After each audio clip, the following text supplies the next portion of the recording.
I'm Laurie Cardoza-Moore, and this is Focus on Israel.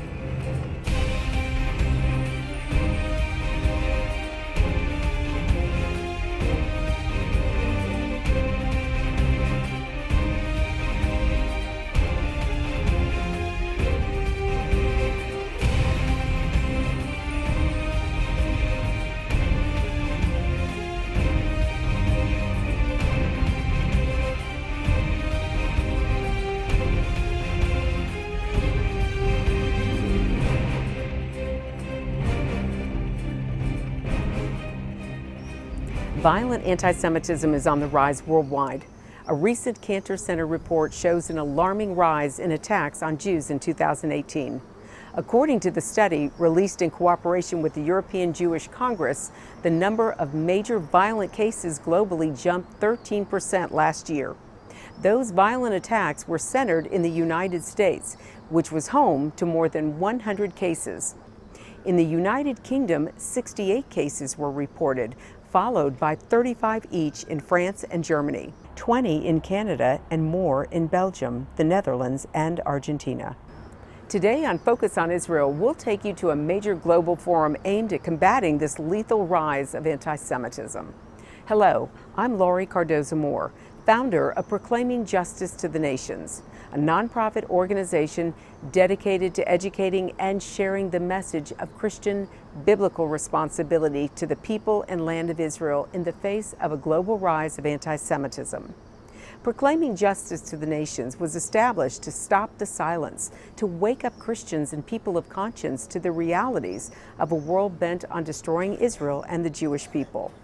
I was here in Israel recently to attend the 4th International Conference of the Global Forum for Combating Antisemitism. More than 550 delegates from 50 different countries and 6 religions convened to discuss ways of combating anti-Semitism. They participated in 10 different working groups, which discussed viable models for facing the global challenge of anti-Semitism, with the goal of formulating a practical action plan. One of the highlights of the conference was hearing from Mayim Chaya Bialik, an American actress, author, and neuroscientist. From 1991 to 1995, she played the title character of the NBC sitcom Blossom. She later played neurobiologist Amy Farrah Fowler on the CBS sitcom The Big Bang Theory from 2010 to 2019. In real life, she has a PhD in neuroscience and has been nominated 4 times for an Emmy Award for Outstanding Supporting Actress and won the Critics' Choice Television Award for Best Supporting Actress in a Comedy Series. Her experience with anti-Semitism in today's world was sad and shocking. Guests, dignitaries, members of this global forum on anti-Semitism, I am very, very honored to be here. I am thrilled to be in what I call Eretz Yisrael, which I'm told I should call it Medinat Yisrael when I'm here. And I'm overwhelmed with the opportunity to speak tonight in front of so many people with such knowledge and influence and power. I feel very unworthy, and I'm just very, very grateful to be here, so thank you very much. Although it's not what I was asked to do or to be for you tonight, I feel that somehow I'm representing all Jewish celebrities by standing here. I most certainly do not represent all Jewish celebrities, nor do I represent all Jewish Americans or all Zionists in America. But what I hope to do here in my time tonight is to talk about my relationship to anti-Semitism as a Jewish celebrity, as an American Jewish celebrity, and yes, as a Zionist American Jewish celebrity.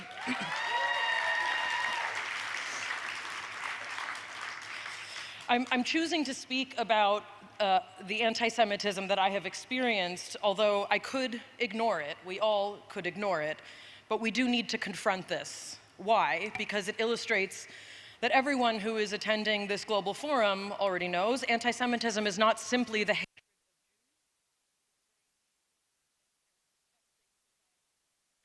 confront it does not only make Jews or Zionists or Israel safe, we have the capacity to make the world safer as we better understand and confront the roots and the dissemination of anti-Semitism. What I decided to do is share a few examples of the anti-Semitism that I have experienced in my interactions with the public through social media. And I share this with the following caveat. Thank God I have not experienced the kind of anti-Semitism many Jews experience in their lives. I cannot even begin to fathom what my family experienced in Poland, in Hungary, and Ukraine as anti-Semitism tore through those regions during and before World War II. Nor can I imagine a time when people were asked where their horns were, or were called dirty Jew, as my father was growing up in the 1950s and 60s in New York. So to give you some context, I'm gonna list some numbers that describe sort of who I am in the public world.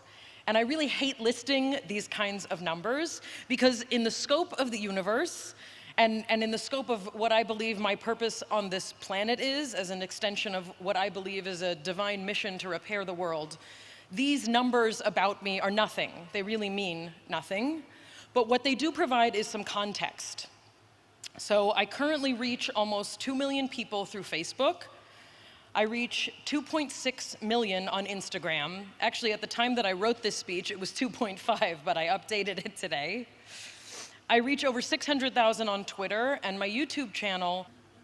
So what I do have, which is unique, is a platform for not only being a celebrity person, which I understand people are interested in, but I have a platform for my writing and for my thoughts through YouTube, through my website, groknation.com, and through the social media platform which most favors conversation and engagement, Facebook. So I'm gonna go through kind of 5 categories, which I have a sense of humor about some of these things, which is not to undermine the significance of them, but when these things are said about you and to you, I think you have to find a way to find kind of some humor at the absurdity. So it's okay to laugh. As my grandmother said, if you don't laugh, you'll cry. Okay, maybe only American Jewish grandmothers say that. All right, the things I hear about myself fall into 5 categories. The first, and there are also lots of nice things people say about me, but for the purposes of our evening, category 1, Jew haters and general hatred. Examples, and these are literally lifted from the pages of Facebook, etc. I am sorry that you are Jewish. Mind your words, you bastard kike, big-nosed bastard mongrel Jew. You bow to a false god. Jews never had a homeland. That's what made them so obsessive over the years. I'm disliking this page and I'm not Muslim. Interesting. May you suffer the horror you bring upon the Palestinians. So that's category 1. That's Jew haters and general hatred. Category 2. Category 2 is Israel haters. It is Israel who is committing genocide with the assistance of taxpayers' money from the US, making every citizen of the US that pays taxes an accessory to murder. We give way too much money to this sick country. You should be ashamed of yourself for supporting Israel. Your soul has been bought and sold by evil. Stop Israel with 3 exclamation points. Mayim, your public support of Israel will probably, this one is funny, hold on. Mayim, your public support of Israel will probably win you your next Emmy, but not a soul. I have yet to win an Emmy, so, you know, come on, Israel. Death to Israel, sorry. Death to Israel, I swear you'll pay a heavy price. The resistance of Al-Qassam is ready for you. Category 3, so getting a little bit more specific, not just Israel haters, but Zionist haters. The Zionists are evil and controlled and owned by the Rothschilds. It's one I haven't heard in a while. This one is interesting. Being a Jew is okay, but not being a Zionist. Turns out that this was someone trying to alert the presses. Turns out that Mayim Bialik, who plays Amy Farrah Fowler in The Big Bang Theory, is a Zionist. She falls into the stupid and idiot category despite the fact that she has a PhD in neuroscience. She has the blood of those women, children, and other Gazans murdered by the IDF on her hands. Ugh, is it true? You donated money to the Zionist scumbags that are committing genocide. If that's the case, you have certainly lost many fans. We don't support genocide. So that was category 3, Zionist haters. Category 4 is people calling for boycotts of me or the Big Bang Theory. So this one is in all caps, but I can't shout because I'm fighting a throat infection, but it's in all caps, so picture someone shouting. The Big Bang Theory just lost so much appeal simply because of your presence in it. It's kind of funny, like that's terrible and sort of funny. The Big Bang Theory is one of my favorite series, but not anymore, and I'm going to boycott it. I will never support a series which has actors like Mayim Bialik who support and assist child killers. Goodbye, The Big Bang Theory. Since Mayim Bialik wants to side with an organization that is committing war crimes, making friends with a Hitler-like mentality, boycott anything to do with her. Make that commitment and boycott The Big Bang Theory. And the 5th category, because it's Nazi references. This is hard, like these are hard. Adolf Hitler coming anytime soon. You traumatized us enough with Blossom, which is funny, that's funny. Now you're showing how inhumane and ignorant you are. By condoning this genocide, you are condoning the Nazi Holocaust as well. Shame on you. Although there are indeed far worse things to have said about you, and there are far worse things in this world than being a public person, these types of comments, which I receive in the hundreds, have taught me a few things. And also, I'm going to go off script for a second. Sometimes these things have been in relation to direct comments that I have made about Israel. I did donate money for vests in the last war. But sometimes these comments come simply from a statement of fact, such as, I have been to Israel, or I have family in Israel, or acknowledging that Israel exists. So before I go into sort of the aspects of anti-Semitism that I've sort of gleaned from these 5 categories, I think it's really important, and this is what I say when I'm asked by the press. There are certain people for whom simply being Jewish or supporting the right of the state of Israel to exist is enough for them to elicit this kind of hatred, and that's not acceptable, in my opinion. So the first thing that I've learned is that anti-Semitism has changed, obviously. The notion that matzah is made with the blood of Christian children seems mostly an obsolete accusation. That kind of anti-Semitism is absent from most of our lives and from my life as an American Jew living in Los Angeles. However, my interactions are with a much larger audience than my parents' generation or my grandparents' generation because of my public position, but also because of the nature of interaction and communication today. So the internet and the transmission of information, including false information and hatred, has made the politics and the business of anti-Semitism a more global and less centralized locale. So it's not something that might happen when you go to the market to buy a loaf of bread, but it's something that you can find kind of everywhere all of the time. In this new world that we're living in, and for me as a public person who lives in the public sphere, where the internet is the method of a lot of communication in my life, anti-Semitism now has a deep and significant reach in ways that it really never did, and I'm being touched by it in ways that I never was before. The second thing that my time in the public eye has demonstrated for me about anti-Semitism is how much Israel has become a dominant feature of the hatred of Jews. I would not and will not distance myself from my statements, from my support for the state of Israel, and my belief that Israel has a right to exist in safety.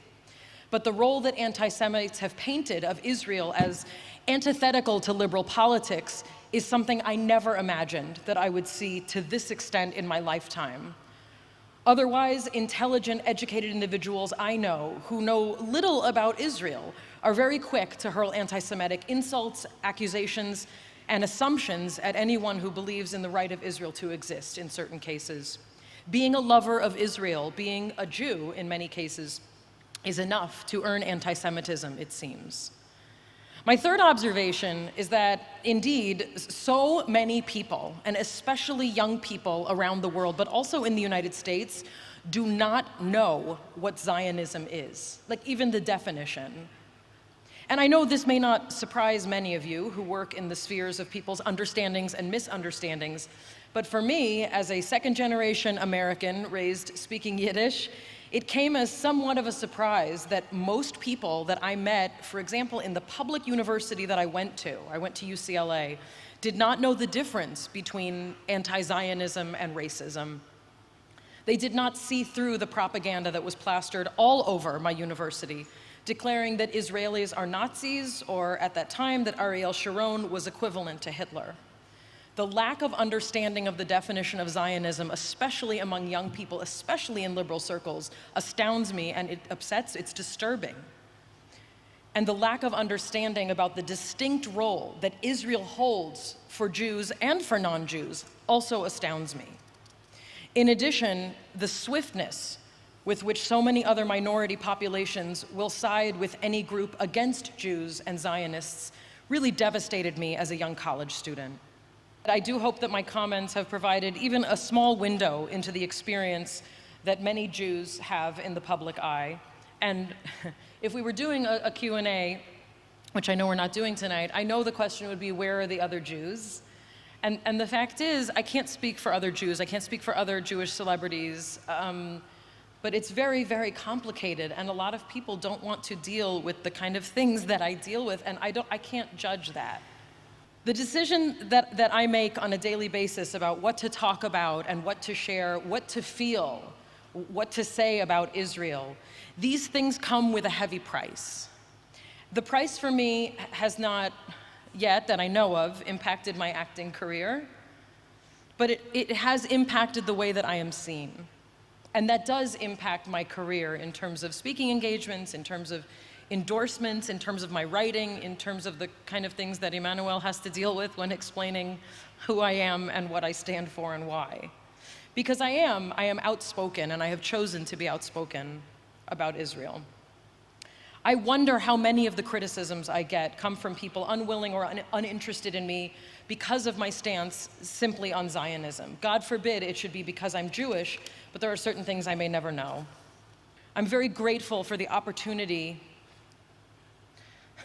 to be alive and be able to speak freely about my love for this country, which my grandparents prayed for as they fled Eastern Europe, and to hopefully educate people through my public platform about the truth about Zionism and Jews and the state of Israel.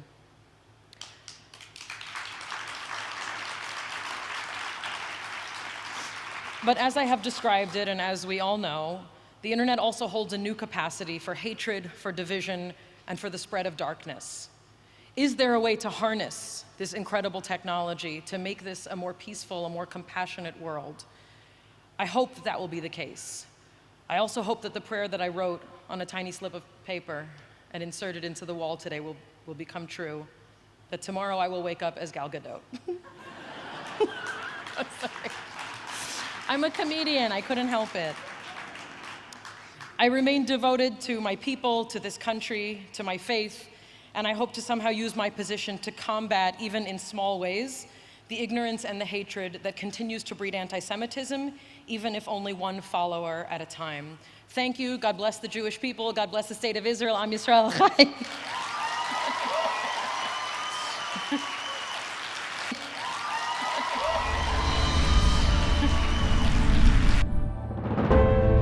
I want to take you to Israel in pictures and film. I want you to see how God's sovereign hand can be seen before our eyes right here in this land. That's why PJTN is offering a special anniversary package that includes a captivating new book and award-winning DVD. Israel Rising is a unique visual story of Israel's miraculous journey from unforgiving desert to thriving nation. Thousands of years ago, the prophet Ezekiel foretold a future time in which the arid land of Israel would come alive for its people. Now this breathtaking book documents the fulfillment of this vision, as rarely seen photographs from the 1880s to the 1940s are juxtaposed with recent photos of the same locations. This book will inspire and captivate you as it illuminates Israel's foretold awakening in a new and unforgettable way. In addition, you'll receive the award-winning documentary, Israel Indivisible, The Case for the Ancient Homeland. This inspiring film examines the many political twists and turns that make Israel the world's most controversial nation. From Abraham and the Promise to the issues facing the Jewish state today, the film examines the historical, archaeological, legal, and biblical foundations for the modern state of Israel. This is a limited time offer for these two remarkable resources for just a one-time gift of $70 today. Your generous donation will help ensure that PJTN stays on the front lines and in the headlines of all the important issues facing Israel and our Jewish brethren. So please go to pjtn.org today. I had the opportunity to speak with and hear from a variety of experts, politicians, and religious leaders at the three-day conference. Here are some highlights from this all-important forum.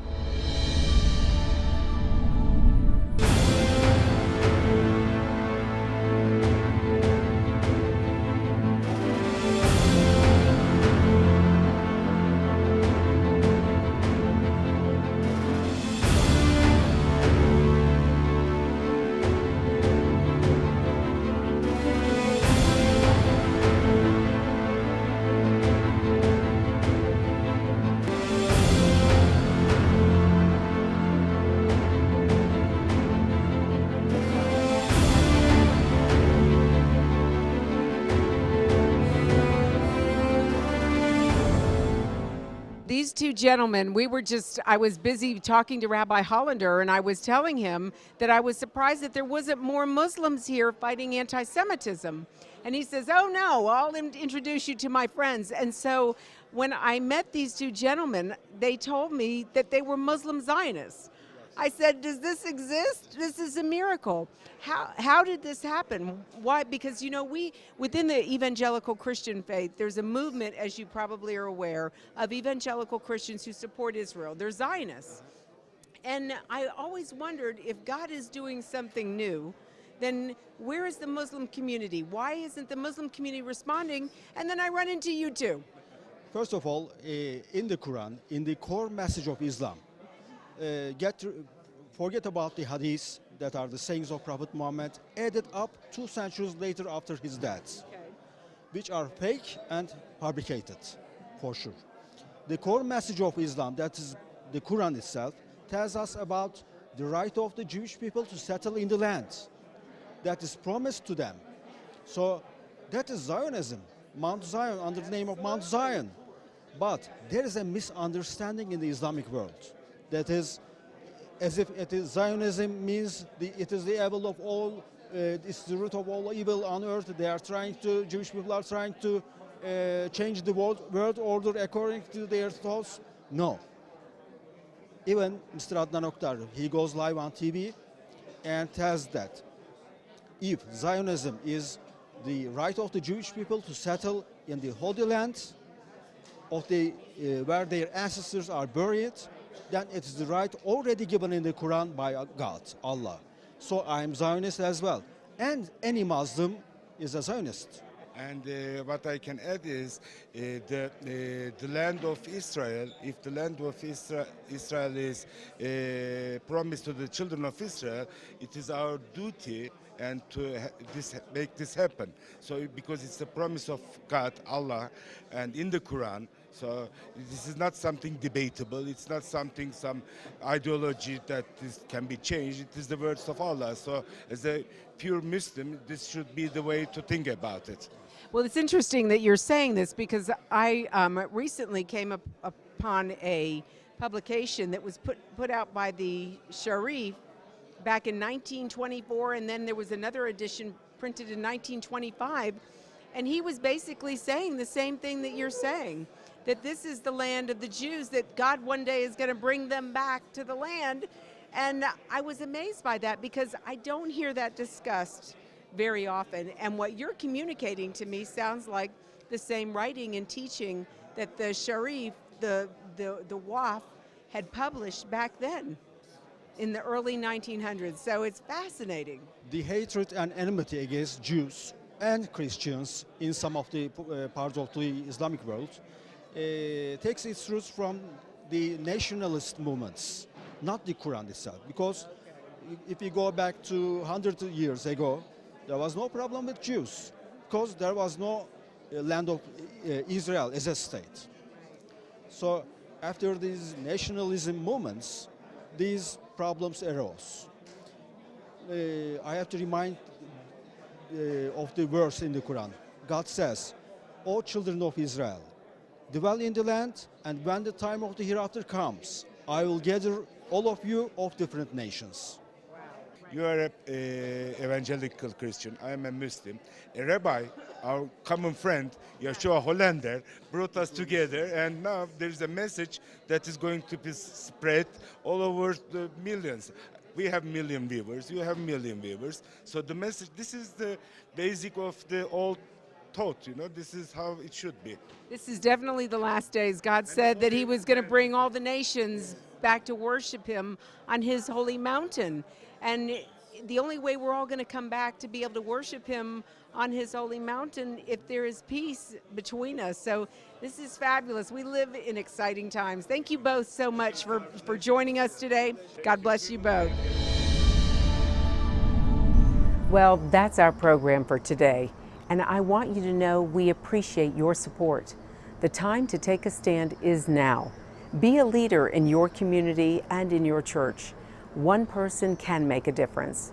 Get involved with and support pro-Israel organizations such as PJTN. Call your senators, congressmen, let your elected leaders hear from you. Visit our website to learn more. Sign up to receive free action alerts and order our films to share with family and friends. Please encourage everyone you know to tune in and become informed. If you're interested in starting a local chapter of PJTN to combat anti-Semitism in your community, please contact us at info@pjtn.org. God bless you, and thank you for all you do on behalf of our Jewish brethren and all Israel. We'll see you next time on Focus on Israel.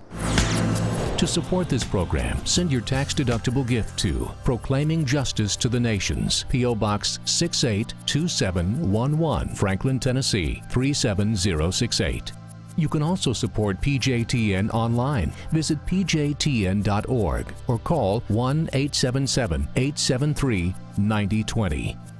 Anti-Semitism has reached epic proportions, and Israel is now surrounded by nations who seek its destruction. For Israel to lose just one battle would mean losing everything. As Christians, it is our biblical responsibility to stand with our Jewish brethren and Israel. PJTN needs your help to reach more Christians with this urgent message. Please visit our website to become a member today and order our award-winning documentaries. You must decide that you won't be silent. Sign up now at pjtn.org. God bless you, and thank you for your support and prayers.